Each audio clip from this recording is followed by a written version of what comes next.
Hey, welcome everyone. This is session IC31, putting it into practice, applying what we know about the importance of mobility in schools. My name is Jean. I'll be moderating today's session and I will provide the CEU code at the end. Before we get started, just want to remind everyone to mute yourself.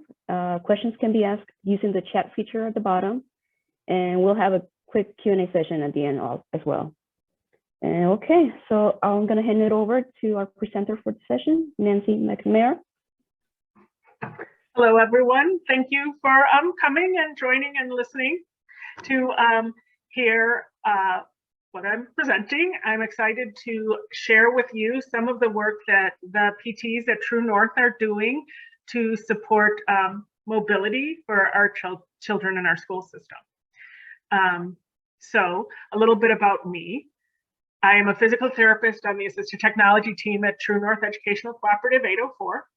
I've been a PT for a little over 23 years now. I very much love working at in schools, mainly because kids spend so much of their time at school. If we can make a difference in how they're able to participate, how they're able to be successful at school, we can really make a difference in their lives. As a school therapist, I have a strong focus on participation, and I love helping to get kids moving.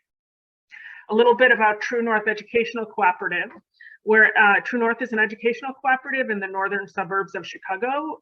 If you're from this area, we were formerly Northern Suburban Special Education District, but we went through a rebranding and got a new name in July of 2021, so we're still getting used to that. We have 18 member districts, and we serve students from age 3 to 22 years old. We have 8 PTs, and those PTs currently provide PT services to 202 students in 51 schools. The PT and the AT team provides mobility and positioning support for those students when they have specialized needs or need specialized equipment. I do want to give a shout out to Mary Bacci PT, who really built the PT-AT program at NSSED, and we are still benefiting from all the connections she made and all the equipment she gathered and all she taught us. So I want to give a shout out to Mary. Oh, sorry, hold on. Technical difficulty.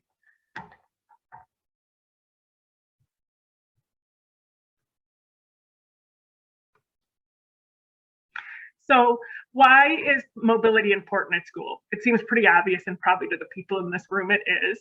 And this is a reference that I use a lot, the Resna position paper on the application of power mobility.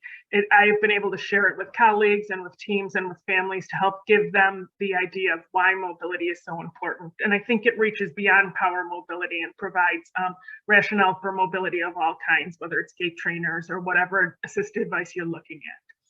But active movement and exploration of the environment supports visual, cognitive, language, and social development. Self-directed and efficient mobility facilitates increased social participation and independence. Children learn by moving. Active movement, rolling, scooting, crawling, climbing, walking, propelling a wheelchair allows a child to explore and interact with their environment. And starting early is important. Learned helplessness is established as early as 4 years old. Why at school? Well, efficient mobility allows a student to conserve energy for instructional and social activities. And there's no evidence that using powered mobility at a young age impedes development of ambulation or other motor skills. So some thoughts on mobility. Mobility is not the thing. Mobility lets you do the thing or get the thing or see the thing. Sometimes though, mobility is the thing, and you think about kids running, playing, skipping, or moving just for the sake of moving.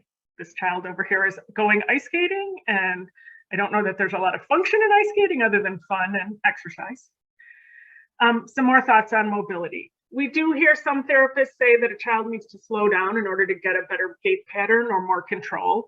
But with our school children, what we see most commonly is that the kids need to speed up in order to keep up with their peers and stay with the group and be able to do what they need to do at school. I really liked Go Baby Go presentation at the APTA Combined Section meeting last year that really discussed mobility as a human right. And then a speaker at the 2019 ISS conference, one of the keynote speakers who was a mother of triplets. And I really liked what she had to say and talking about how coming to the realization that once her son got power mobility, he had the energy to do something once he got where he was going, and he was happy and smiling instead of exhausted all the time. So just some perspectives on where I come from on mobility. Some tools that we use at school to support mobility. We use a lot of gait trainers, a lot of different gait trainers, the R82 Crocodile or Mustang, Riften Pacers, Dynamic Pacers, the E-Pacer, the Tram, the Lucky My Way, the Kid Walk, and the Gateway. There's some links and some pictures. The newer ones we're using are the Gateway and the Lucky My Way. Those are a little less familiar. But one thing I do want to point out, when you have larger students or just older, really just older students, when it starts getting hard to get kids into the gait trainer and they're getting a little heavier, the Lucky My Way and the Riften Tram and the E-Pacer all provide ways to do the transfers.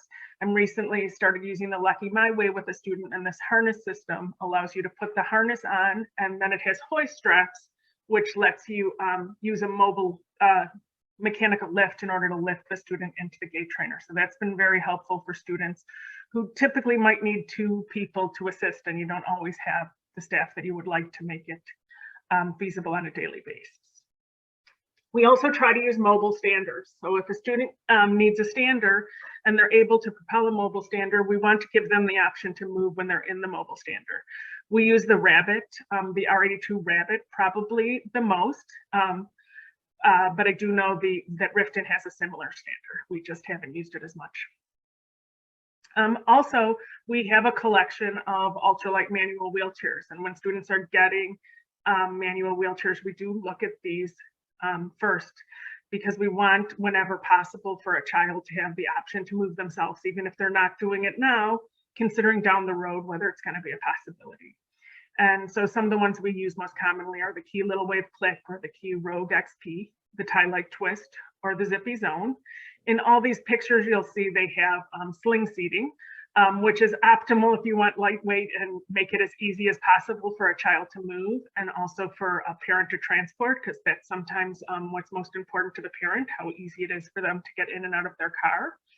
However, all of them are available with a range of custom seating, and you can really meet a variety of positioning needs, even for challenging positioning.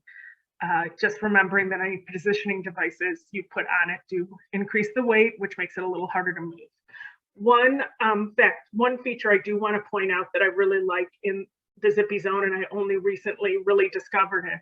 The Zippy Zone has a folding back, which a lot of these have, but when you fold the back up, there's actually 3 different catches. So you can have some adjustment in the back angle. So you can allow a more active back angle with the back a little more upright, but then if the child's fatigued or falls asleep, because sometimes these kids are pretty small and they might be out for a walk, you can set it at a further adjustment and have it at a slight recline. So there are options for some adjustable recline. We also have a variety of ride-on toys and Go Baby Go vehicles. And we've been lucky to work with rehab engineers at Shirley Ryan, students at Northwestern University, and a retired electrical engineer in our community to help adapt the vehicles. And I never underestimate the power of your community. It's amazing what skills there are. We also have some unmodified vehicles. So this is a Power Wheels Wild Thing. It is a nice tool for play outdoors and indoors. Unfortunately, I don't think it's made anymore, but we're lucky to have a couple. This is one we started using just this last year. It's a Kids Zone bumper car. So it's similar to the Wild Thing, a little less rugged and maybe adaptable on uneven grounds, but very lightweight and actually has a remote control. So you can help the child move as well that way. Some thoughts on the Power Ride-on toys. The pros, it's a typical toy. Every child is excited to see these come into their classroom. So it's not something that's seen as special need or looked down upon. It's just something that everyone finds exciting. It's lightweight, it's portable, and it's inexpensive. Some cons, they're really pretty loud. So in a school environment, you know if one of these vehicles is moving down the hallway. So that can be a problem, although most schools, like I said, are very excited to see them. So I haven't had a lot of resistance. And obviously, depending on the style, like this little truck here is not the most maneuverable in a tight classroom space. So there is some accessibility concerns, but they're a great tool to help give kids opportunities to move and move fast. We also are lucky to have an eFix wheelchair with add-on power with the joystick system. We got that through the help of our Invacare rep at some point. And it's been really helpful in helping to introduce kids to power and mobility and see how that's an option. We don't have the add-on power assist wheels. However, we do have some students that use eMotion or similar wheels. The benefits of these kind of systems is it gives kids an efficient mobility, but it's lighter weight for accessibility, and it may not require as many lifestyle changes. So a family does, it can be carried upstairs, it can be loaded into a car, lifted and loaded into a car. And not every place you go in the world, sadly, is accessible. So this gives you a little more accessibility with those options. And then there's the standard power wheelchairs. We are lucky to have a collection of power wheelchairs that we have collected over the years. They're mainly, I believe most commonly, some older Invacare chairs and some older Permobil chairs.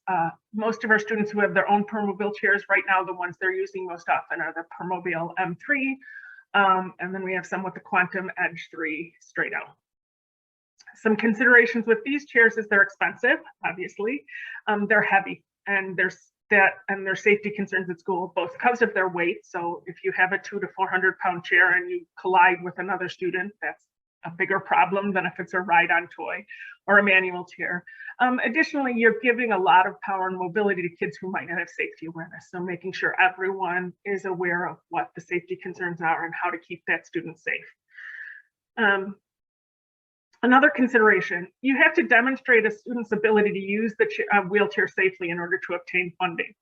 So how do you do that if you don't have the chair? Batteries. One of our biggest challenges is keeping these chairs plugged in and the batteries charged so they don't die over time, especially when they're out in different schools and you don't necessarily see them on a regular basis. But these chairs do provide the most options to meet student-specific needs. With their programming capability, with the different controls, with the different seating options, there's the most options.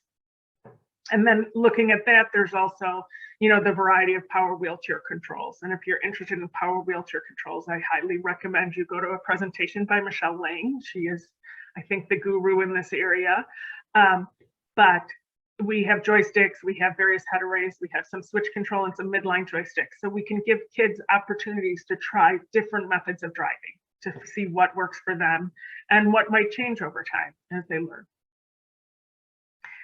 So why have this equipment at school? Like I said before, funding sources require a child to demonstrate the ability to safely use the equipment.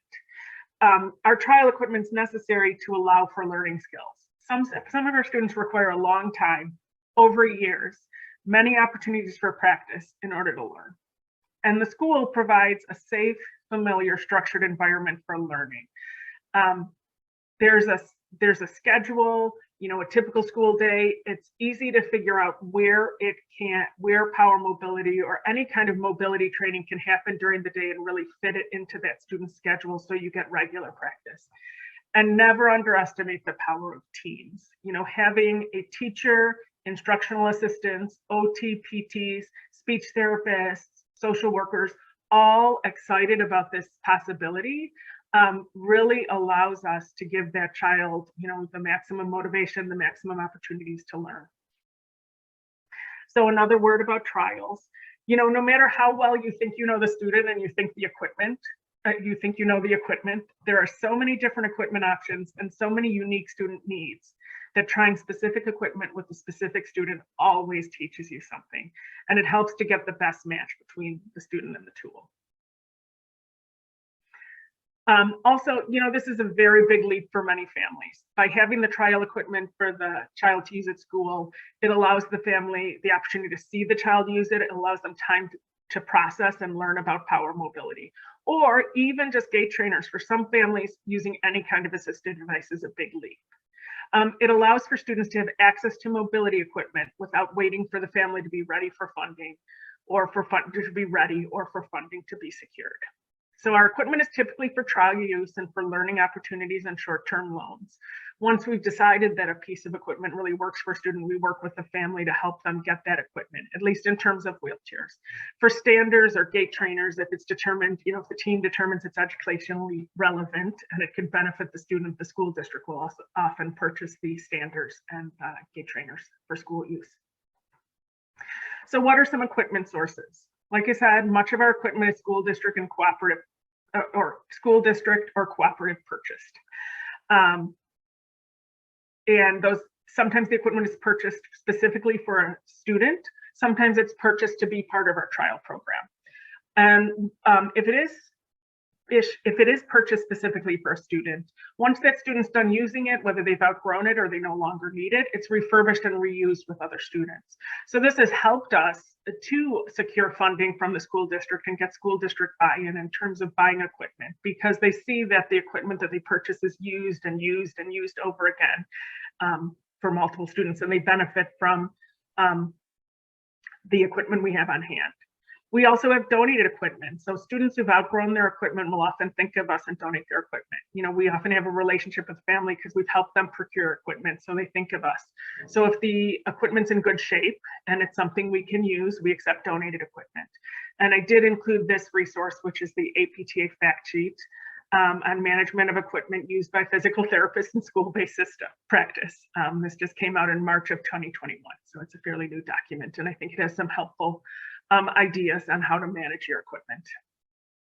Another source, the Kids Equipment Network is an organization in our area, tcan.org. I included the link, and Tim Caruso is an amazing PT, who is the heart of TCAN. And TCAN collects, stores, and refurbishes donated equipment. There are clinics that match and fit the equipment to children. And there are a number of ATPs and therapists who volunteer to help keep TCAN running. And it's a great resource, not only to get children the equipment they need, because we know that traditional funding doesn't provide all the equipment they need, like strollers or manual wheelchairs for a child with a power chair, or activity chairs, or even a standard that may not have gotten funded by insurance. Also, there is a lot of nice equipment sitting in people's basements and in people's garage, and it gets that out of their garage and keeps it out of landfills and gets it to kids who can really use it. So if you're in the Chicagoland area, I would highly recommend you look into TCAN. If you're not in the Chicagoland area, do you have something similar in your area, or can you start something similar in your area? As far as sources, manufacturers, reach out to your manufacturers. I have had so much help from manufacturers, including but not limited to R82, Permobile, Sunrise, ASL, helping us get equipment that we need and we can use. Riften, they don't typically provide trial equipment to schools. You can often get Riften equipment through your supplier for a trial, but typically that's more a short-term trial that you are when you're looking at specifically whether you want to purchase a piece of equipment for a student. But Riften does give generous discounts to schools, so it makes it so it's possible to buy trial equipment that you can keep in your repertoire. So basically, get to know your manufacturer's representatives, but also it goes two ways, that your manufacturer's representatives should really get to know your school therapists, because it's a great way to get your equipment to the students or the kids who really could use it and benefit from it. Additionally, our suppliers have been great. In our area, we work most commonly with New Motion and National Seating and Mobility. They've been great at helping us get batteries for our power chairs at reasonable costs, keeping our power chairs up and running, and helping us find power chairs sometimes, and providing, like I said, that short-term trial equipment. There are also foundations and grants. So many school districts and communities have foundations that offer grants to support special projects or needs. And we're lucky to get some NSSED Foundation grant money to fund batteries for some donated power chairs. So that has given us the ability to provide mobility opportunities to more students. So as you're planning and assessing and starting interventions with students, some tools to consider using: the ALP, or the Assessment of Learning Powered Mobility Use, and the Driving to Learn program considers 8 stages of learning with a child progressing from novice to expert. And the tool and facilitation strategies provide characteristics of each stage and suggestions for strategies to support learning at each stage. So the tool looks at, provides descriptors of how the student or the child is interacting with the tool, how the child is reacting to the tool, or reacting to whatever's happening. It helps you to understand the child's stage of learning, and it helps you to provide the just right challenge in the actual situation. So if you're looking from a novice to like a competent user, you want to think of it similar to a child who is learning to roll for the first time. So the first time they roll over, it might have been an accident.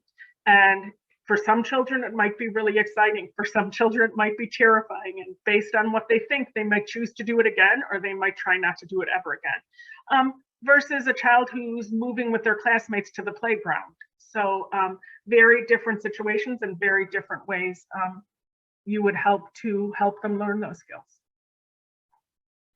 So as far, again, with planning and assessing and the stages of learning, whereas the ELP has those 8 stages, Field and Livingstone separated learners into 3 categories. And they talked about exploratory learners who are really starting to understand the tool. So kind of cause and effect. Oh, if I push this button, it will go. And operational learners who are now learning to use the tool. So from someone who's discovering that the tool does something to someone who's discovering how the tool does something. And then there's functional learners who are discovering how to use that tool in order to do what they want to do, like get to the playground. So at all stages of learning, it's important to be a responsive partner who listens and times their interactions, adds information to help the child learn, and most importantly, allows the child to take the lead. And practice opportunities should be student-led with limited adult prompts. That is remarkably challenging in the school environment when everyone's always very excited to see a student move. So if you're in a hallway, it's very hard to have limited adult prompts. Some other intervention considerations. I went to a class a couple years ago by Mary Rollins, PT in our area, who teaches or did teach at that time at Rosalind Franklin. I assume she still does. But it was about perception action theory. And I thought that, this was an interesting thought, that dynamic systems theory and a perception action view of development suggests that learning a motor skill is influenced by a child's ability to act on their environment to achieve an outcome, and it requires active exploration. And through repeated practice opportunities with the correct tools, environment, and support to allow success, movement patterns with the desirable outcome as perceived by the student will be reinforced. So, that idea of active exploration, the child has to be actively exploring and problem solving. There have to be repeated practice opportunities, and the outcome has to be desirable to the student. Then also some motor learning considerations, remembering all those things we learned in PT school still while we're working on power mobility. And another shout out for a class. I was able to go to a Train the Brain course conducted by Carlo Viallo, PT of Apply Evidence-Based Practice, and I included the link here because I know that he runs the course every now and then. But it was a great course in terms of remembering motor learning and how to apply motor learning principles in the school environment. So some considerations, consider using non-generic feedback over generic feedback, not just good job, but what did you do? Distributed practice over massed practice, random practice over blocked practice, whole practice over parts practice. And incorporate practice into daily activities maximizes practice opportunities to encourage transfer of skills. So once again, that's where schools and that set schedule and being able to get this practice into a child's daily schedule really helps. Also, consider using guided discovery when appropriate. So have the student reflect on the activity, review video of the activity, and that encourages learning, motivation, self-reflection, and problem solving. I had a student who was really good at this, and we would do something and she would leave kind of frustrated and she wouldn't practice it again, but she'd come back and she would be so much better at it. So it just shows you don't necessarily have to have the tool or do the activity to learn. And, we might have students who automatically have the skill and can do this, but for some of our students, by leading them through the process, we can teach that skill and teach them how to reflect on what they've done so they can learn. So intervention strategies should be child-centered, child-directed, functional, relevant to the child. The facilitator should really be an observer, and it should minimize cueing to allow for exploration and problem solving. So the goals of our school mobility program range from providing an initial means of independent mobility for beginning exploration of cause and effect and tool use, to providing a means of efficient and independent mobility in a large, busy school environment and in the community. Specific student goals should be functional, meaningful, and relevant. They should consider the student's stage of development or learning, the student's environment, the typical school activities, and the student's interests. And whenever possible, you should include the student in goal writing. Formal assessments can be helpful to define the roles and expectations of a student at school, home, and in the community. And they're useful in defining functionally relevant student goals to increase participation in schools, community life, and activities. And they help define where the student is now and what the next steps are for that student. So some functional assessments that we use the school functional assessment for kids who are in grades K through 6. The school outcome measure is a new measure that's currently, I think they're finalizing research, and it's supposed to be available in fall 2022, but it will also help us define some of the roles or expectations of a student. Some of the team assessments that teams conduct as parts of evaluations and reevaluations include the factor, which is the functional assessment and curriculum for teaching everyday routines. So that gives an idea of where their motor skills might be affecting their ability to function. The assessment of functional living skills, the AFLs, the transition planning inventory. There's also assessments that look specifically at driving skills, and these are really important when you have students that are becoming independent drivers and they're driving indoors or outdoors or in the community by themselves, to make sure they have all the skills they need to be safe in those environments. And those include the Power Mobility Indoor Driving Assessment, the Power Mobility Community Driving Assessment, and the Wheelchair Skills Program and Wheelchair Skills Test, to name a few. I know there are many more. One consideration with early learners is to consider using a mobility plan versus writing a mobility goal. I think this helps to maximize the child's control and minimize the tendency for adults to try to achieve a specific desired outcome. So by describing the practice opportunity and when that might occur versus describing that you want the child to drive 10 feet in 3 out of 4 opportunities, it really lets the practice be student or child led. It's really hard for teachers or teaching assistants or therapists with a data sheet not to try to shape the practice to get that goal. So as far as a mobility plan, we do try to include that as part of a comprehensive team care plan. Ideally, a team document defining the student's specific needs, accommodations, and adaptations. However, sometimes we don't have teams contributing to a document like that, so it could be a mobility plan written by the physical therapist, but of course still with team input. Another tool we like to use is a mobility and positioning grid. And this is especially helpful when you have families who are concerned that using a power mobility device or using any of assisted device is going to impact the student's ability to practice other skills. So it kind of shows that, these are the times when we're going to be using the power chair to really help the student be independent for learning. And these are the times when we're going to be using a gait trainer so they can practice the skill. Or this is the time when they're going to be walking with adult assistance so they can continue to practice the skill. So now moving into some student examples. The first student I want to talk about is a super senior in high school. So she graduated last year, but she's still at the high school. She will be moving to our transition program. She's had a power wheelchair, her own power wheelchair since preschool. She's currently driving a Permobil M3. She's a joystick driver, and she requires supervision for safety and occasional assistance for a lot of reasons. From the assistant, the ALP perspective, I characterize her probably as in the competent to proficient range. Still, when there's a lot going on or unexpected obstacles, it can be a problem. And this has been, her learning mobility has been a process that progressed from early childhood through high school, with many years in the operational and functional stage of learning. As I said, she's a joystick driver, but we did have various trials of a head array and switch driving to see if she would be more successful. The student and the family had a strong preference for joystick driving, and she has learned it.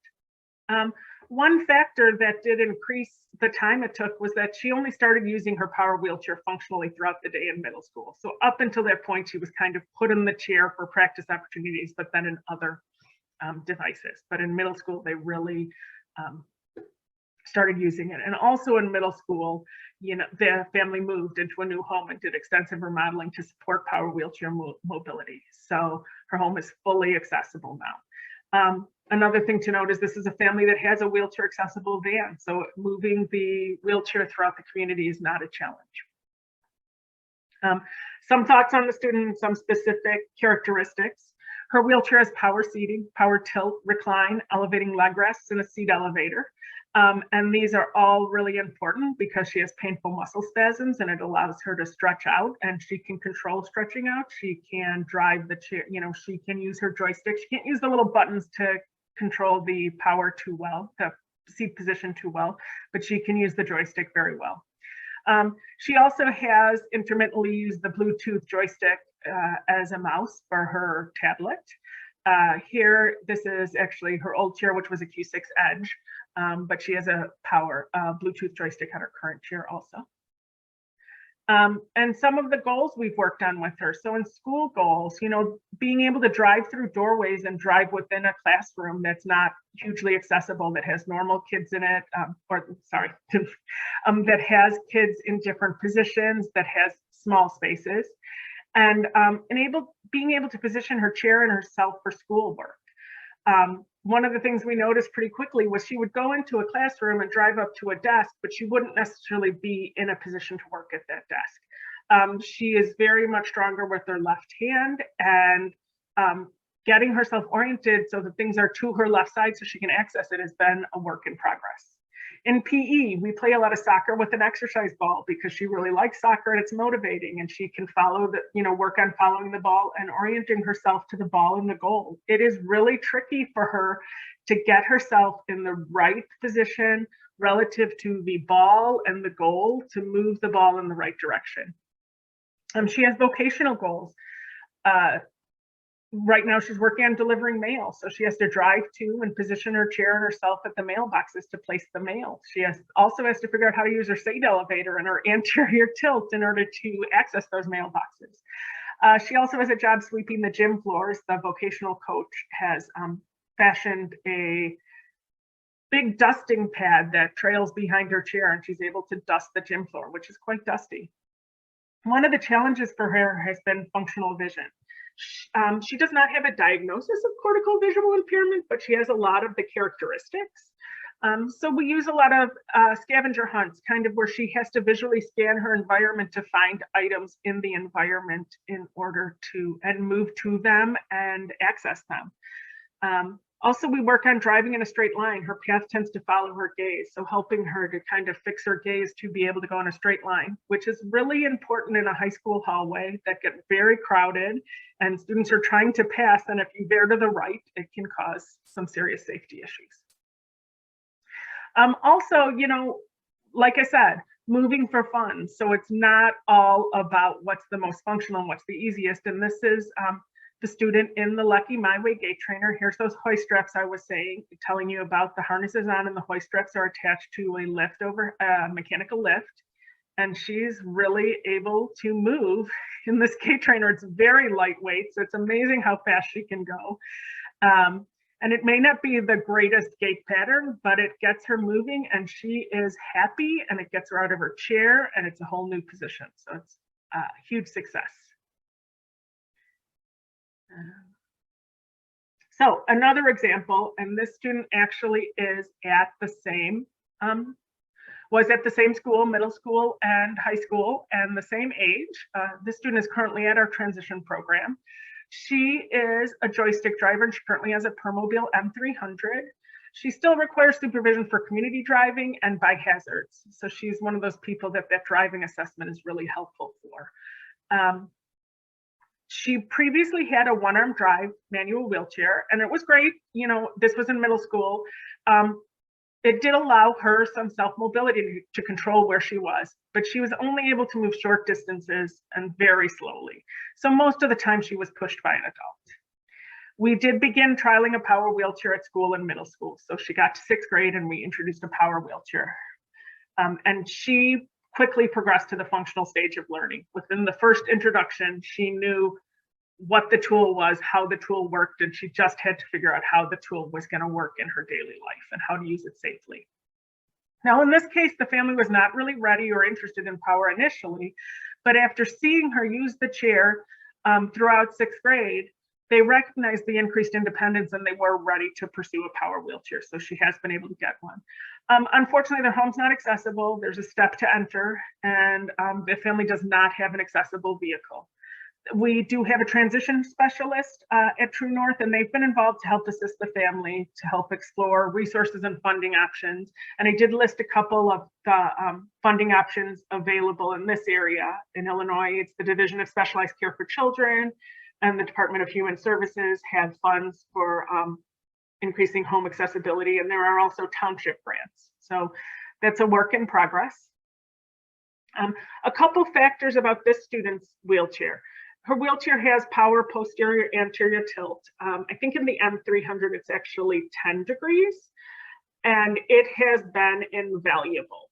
I don't know what we do without it. In order to get to do sit to stand, and more importantly, stand to sit, when she gets up, she tilts the chair 10 degrees forward, which helps lower the front of the seat. So when she gets back into the chair, the seat's low enough for her to get her bottom back onto it.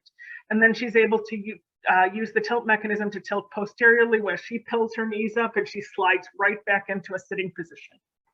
The anterior tilt is also really important for functional reach. This is a girl that we really want to be independent. And sometimes you need to reach over a sink to get to the soap dispenser. I mean, it's as easy as that. So reaching things that require you to lean forward. She will be evaluated for a new wheelchair soon, and she's excited about the possibility of being able to charge her phone through the joystick. So some of the things she's looking for in power wheelchairs. Some specific considerations for this student is learned helplessness. This student was primarily dependent on adult assistance for mobility up until age 11, and she's still dependent on adult assistance at home. And we use the school functional assessment, the factor, the power mobility community driving assessment to help define her abilities and skills and determine next steps and functional mobility goals, and to monitor her progress. So her goals have included finding her way to class and following a high school schedule without adult assistance. When she got to high school, we realized that she didn't know where she was supposed to be or how to get there. And really that was taken care of pretty quickly, because there was no reason why in a fully accessible building she couldn't do that. Getting her lunch in the cafeteria. I was working with her one day and helped walked her back to the cafeteria, and she had no idea how to get her lunch. So thinking about like those skills that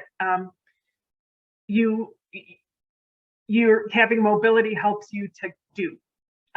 Community driving skills. It was really important for her. She is going to be driving independently in the community. So knowing where to find curb cuts and how to use curb cuts and how to negotiate, how to be safe around curbs or hazards. Some next steps for her, taking public transportation. In this area, we have PACE door to door, which is like a van that comes and picks you up and takes you directly to where you're going. But I would anticipate that she could, with some practice, easily use fixed route buses. And I think college is in the future. So lots of things to consider. And here she is once again looking at different options and things we have for health and fitness. And I included this picture one because it's both the student and the student I talked about before. But I also like what it shows. They're both in R82 Mustangs, but she is using hers in an anterior setting. She did not like the seat and she really needed the arm prompts for a little extra support. Whereas the other student is using the Mustang in a posterior setting in order to have more access to things in front of her. And they both have both pelvic and chest supports. And it just goes to show you there's so many options with these gait trainers. So make sure, if you're not familiar with it, you reach out to your manufacturer's rep who could help you see what options are available to make things work for your students. Here's another student. And this is an example of another student that it was a process. He's currently a 7th grade student, and he was initially fully dependent for mobility. So this is looking back to early childhood, 1st grade.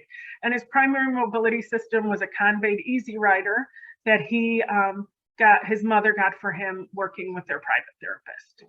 And the team had a lot of concerns about his head control, he had a tendency to sit with his his head and neck flexed. And he had some inappropriate social behaviors and a lot of learned helplessness. And we took the opportunity to introduce multiple mobility options at school. So he was in the exploratory and operational phase for more than 3 years.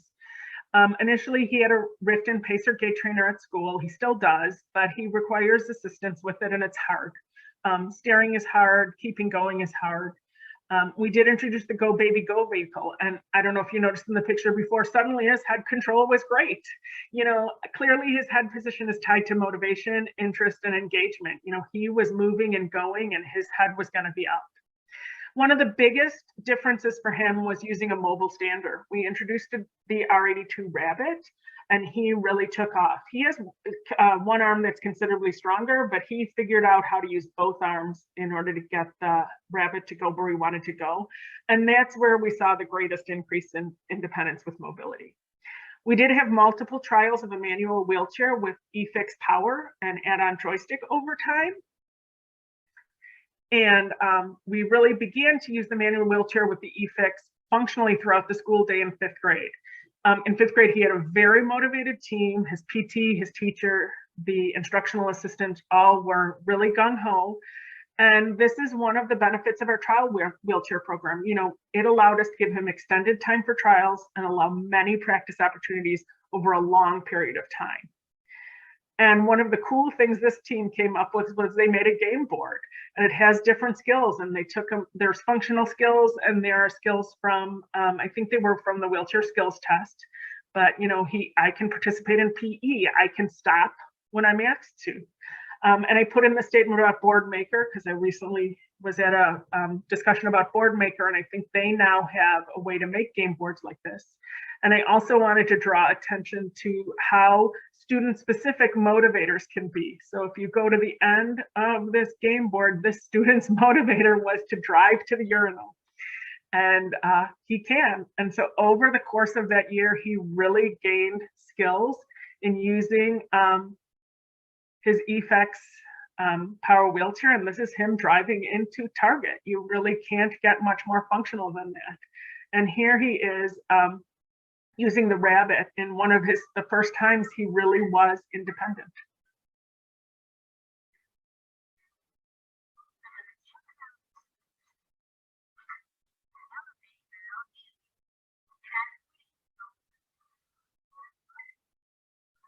So he's choosing where he's going and he can get there.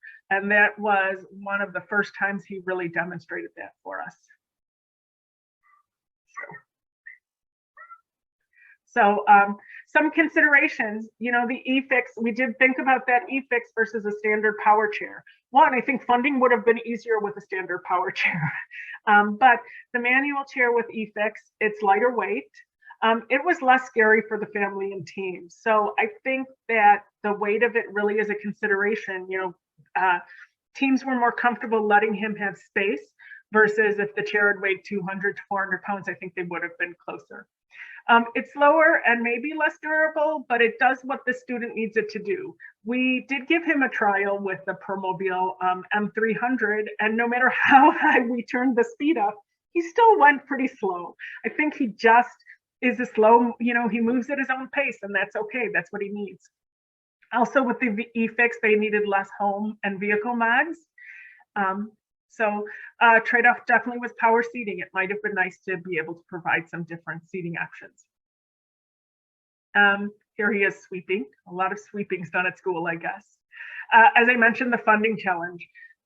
Currently, we have not yet been able to obtain funding for the eFix. I think the plan is we did get funding for the manual wheelchair. They wouldn't fund the two parts at once, but Our supplier was pretty confident that if we came back with data in a year, they would be willing to add the e-fix.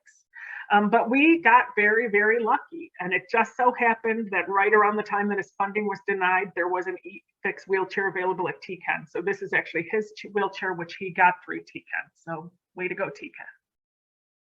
TCAN. Think we have time for at least another example. This is another kid who immediately was a functional driver, but a long process. So this student's a third grader. He's got a progressive neurological disorder. He's been out of school, remote learning, since March 2020, just for some history. And he did receive a Quantum Edge Strato in fall 2020. And the Quantum Edge 3 Strato was chosen due to its narrow base. The family was really concerned they have a fairly tight hallways in their home. And so small base was very important to them. And it also, lets you really see the student. It's a nice chair.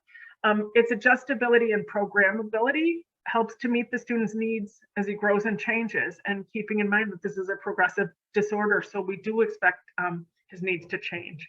He's a joystick driver and he has power seating. He's not really able to reposition himself, but he does become fatigued easily. So having those power seating options is awesome. And it has that iDrive height elevator. So if you saw in that first picture, he's at the same height as his brother, eye to eye. A very long history. Originally, he had an ultra lightweight manual wheelchair. This was in kindergarten that I met this student. He had a tie-like twist and a walker, a case posterior walker.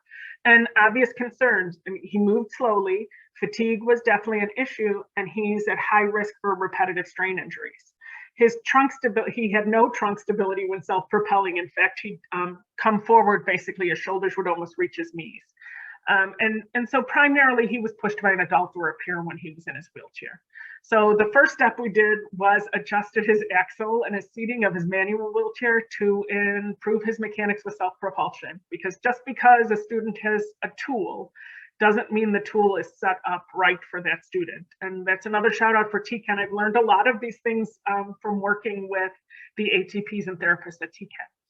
But so as you can imagine, he had this tie-like twist chair, which was the perfect tool for him, but it was ordered for him with anticipating growth. So it had a very deep frame.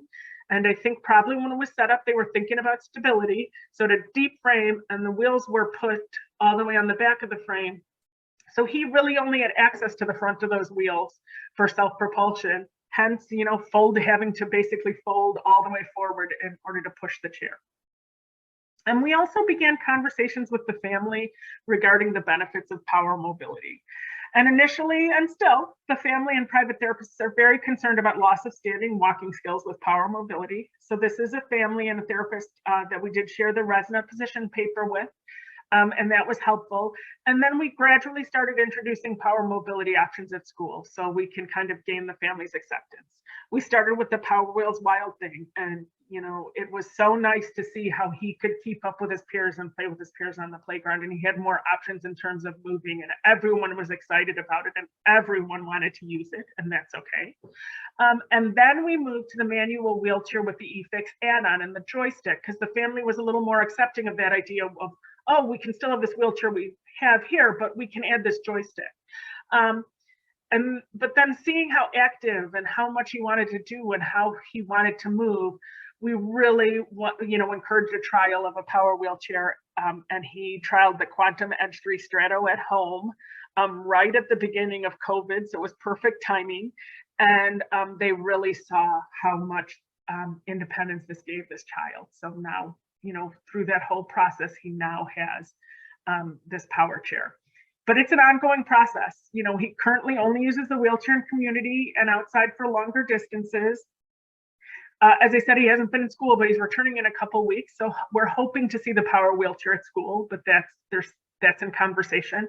Also, the family does not have an accessible vehicle. They have an SUV and they're committed to keeping an SUV. I find this with a lot of our families. They don't necessarily want to drive a minivan.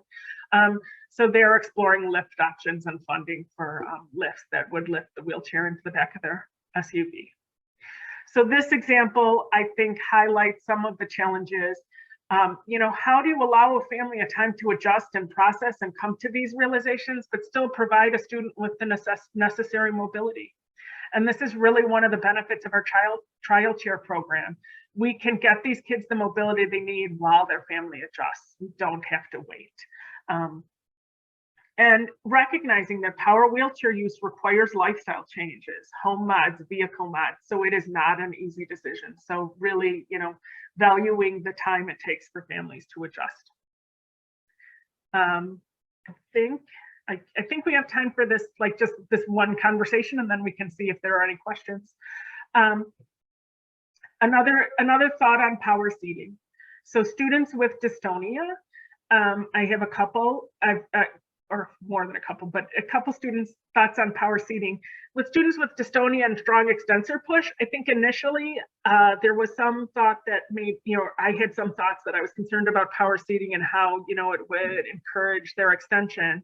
But what I've seen with a number of students is the benefit of that tilt, recline, the leg elevation, giving the students increased control over their own body position. Their own body and position has decreased anxiety and decreased challenging behaviors. When they're uncomfortable, they can change their position. One of the students additionally ended up with a reinforced head array with an additional water resistant cover in order to withstand force from that dystonia and that extension, but also, with the dystonia extension came moisture and sweat.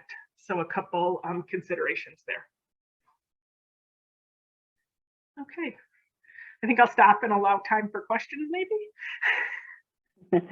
That was great, Nancy, thank you. Yeah, we had a couple of questions.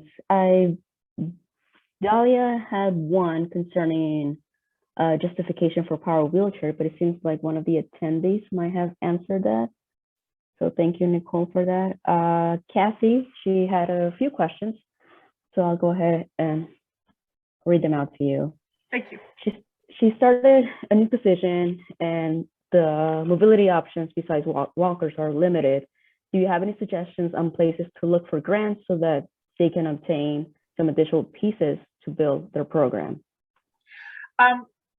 I don't know what kind of facility you're in. So in terms of, like I said, some communities have grants, especially if it's depending on the community you're in. Like I said, look and see if you have an organization like TCAN, look up, there are different organizations in different communities. It's hard to answer without knowing where you are. If you're in a school system, like I said, most school systems do have foundations and grants for that. I know the Elks by Us have some nice foundations, some grants available. They're usually student specific though, so a student would get the grant versus a facility getting those grants. But do reach out to your manufacturers, reach out to your suppliers, because especially suppliers sometimes get equipment that students have outgrown and they might be willing to share it with you. And manufacturers can be helpful for sure. Thank you. I think that answers, yeah, she says thanks. She also has two students who are functional manual wheelchair propellers. Their pace is slightly slower than typical ambulating adults. The classroom staff continue to push the children during transitions, even though she has repeatedly had conversations with the staff about why the children should propel themselves. Any suggestions? Well, I think I see both sides of that because I want kids to be able to get where they need to go at the same time as their peers. So, it's kind of like that grid, I think, is helpful there. So when do you want them practicing those propulsion skills so that the focus is on, building that stamina, building that endurance, building those skills? And when do you want to just get them where they need to go and conserve their energy? So I think sitting down with that staff and figuring out what the priorities are during the day. And if they continue to be slower, I was earlier today in the Power Assist conference and they had some good tools, but really doing some assessment, measuring how long it takes them in their current manual chair to do something and consider if they had a power add-on, how that would help, or whether you need to consider power if you want them to be independent. Okay. And she was also wondering, what is the attachment piece for using the broom with the power chair? One in the picture where I have the broom, it's a ram mount. I don't know if you guys are, I wish I could access my slides easier and go back, but I really can't. But it's a ram mount and there are claws. So it's just RAM. it's got like a large claw on one side, a small claw on the other that holds the broom handle. And that's how we attached it at this point. At the other school, the student actually just has ropes that holds like a long duster and it follows behind her wheelchair. So there are different options, but the ram mount, I think, is the question that she was asking, or he. Okay. And we also had a question from Jill towards the beginning of the session. She asked about, what about power add-on like Smart Drive and Smooth? Excellent question. And at the end, I talk about things I'm looking forward to, and I'll have to think about Smooth and Smart Drive. I don't have a lot of experience, and a lot of the kids I work with, I worry about the control when it's the manual wheels. So I don't have enough experience with that. So I have to learn more about that so I can assess it better. But I tend to go right to that joystick because that more meets the needs of the students that I work with. But I do, in my last slide, have like what I want to explore, and I should add the Smart Drive and the Smooth to that because I should learn more. But I also really want to learn about the front power add-ons. You know, I'm exploring some in terms of that wheel that adds on, just for different options for power add-ons.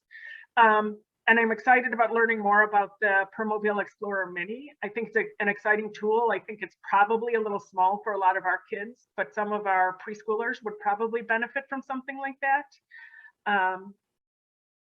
And I'm also really excited to learn about Lucy and how that can help our program and encourage independence. So I will add Smooth and Smart Drive to that.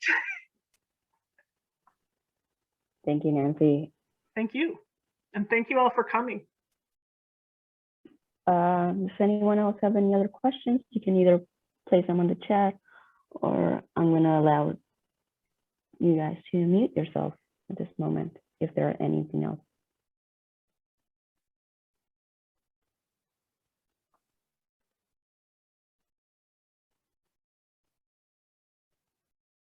Okay. I can. All right. Well, thank you everyone for joining. The CU code that everyone's been waiting for is FHM45J. It's also included in the chat. I'll repeat it once again. FHM45J. Thank you for coming, and thank you, Nancy, for everything. Thank you.